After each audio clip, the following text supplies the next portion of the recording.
پرستری، اور یقیناً اس دھرتی سے ہی غزوہ ہند لڑا جائے گا، جس کی بشارت میرے اور آپ کے آقا و مولا حضور نبی رحمت صلی اللہ علیہ وسلم نے دی۔ کتب احادیث کے اندر کتاب الجہاد میں باب غزوۃ الہند موجود ہے، جس میں مختلف احادیث میں مختلف اصحاب سے مروی روایات موجود ہیں، اور ان میں اس غزوے کی بشارت دی ہے، بلکہ اس کو بہترین غزوہ قرار دیا گیا ہے۔ حضرت ابو ہریرہ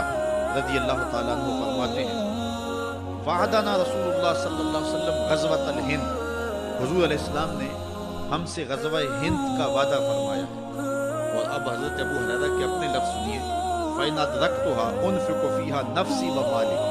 کہا اگر میں اس غزوے کو پالوں تو میں اپنا سارا مال اور جان قربان کروں، اور اگر وَإِنْ قُتِلْتُ كُنْتُ أَفْضَلَ الشُّهَدَاء، اور اگر میں شہید کر دیا جاؤں تو پھر میں افضل الشہداء کہوں۔